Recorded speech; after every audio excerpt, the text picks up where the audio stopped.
is 10 minutes long. That gives students enough time to eat a small snack, meet up with some friends, or maybe even get some homework done.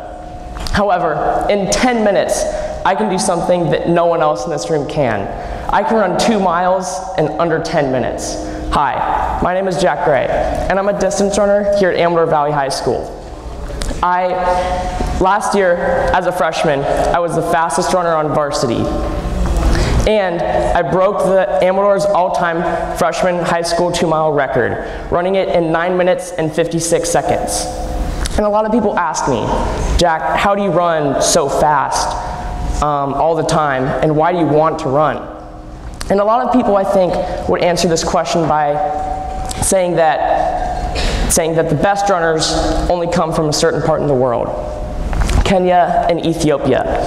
However, we have some great American heroes like Galen Rupp, Evan Yeager, and Matthew Centrowitz. Galen Rupp ran in the marathon this year, and he ran it in 2 hours and 10 minutes, coming in 3rd place and winning the bronze. Evan Yeager ran the 3,000-meter steeplechase and ran it in 8 minutes and 4 seconds. And he came in 2nd. Matthew Centrowitz, however, I think was the most impressive, winning the 1,500-meter final in the 2016 Rio Olympics, running it in 3 minutes and 50 seconds in one of the most incredible races of all time. So how do you do the impossible? How do you push yourself to go beyond what you normally would think, act, or do? How do you shoot for the moon? How do you go for the stars? Well, I think it's a 2-step cycle that both rebound off of each other. It first starts off with hard work. Hard work is the difference between a lot of us. A student who studies harder and works harder at school is often going to have higher grades than a student who doesn't work as hard. But this also brings me to my second point. You have to be passionate about what you're doing. This is what's difficult, is that a lot of students aren't passionate about schoolwork, which is fine, but you just need to realize that your passion is what's going to drive you forward. So if you're really passionate about getting that A in that class, you need to start working hard and start being more passionate about that.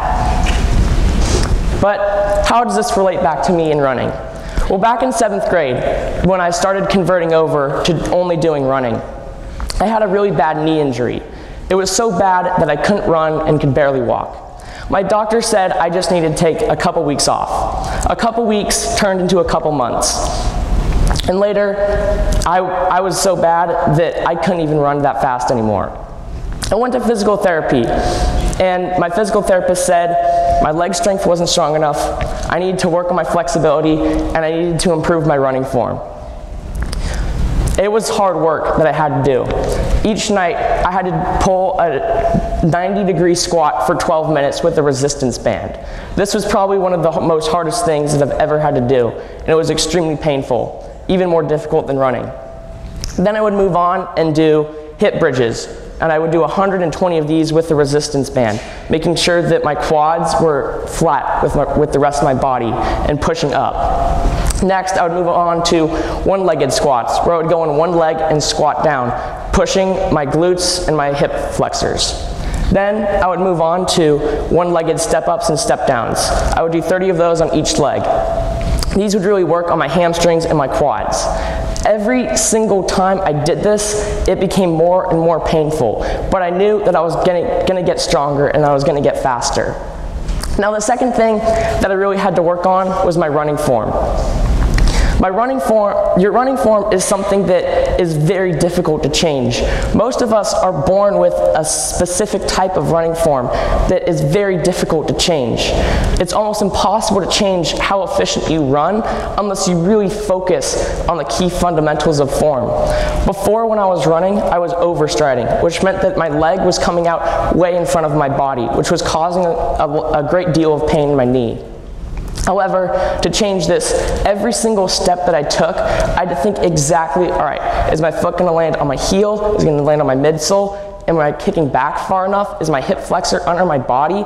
Are my shoulders, are they swinging around or are they still?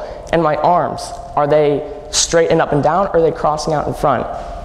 This is something that I had to really focus on back when I was in 7th grade, but it's still something that I continue each and every time that I run. I have to think about my exact running form and how exactly I'm running. Now, this is where I ask you, how do you push yourself to go beyond what you think you can do? What are you passionate about? What do you want to work hard at? What are your obstacles that you're going to have to overcome? And lastly, what is your finish line?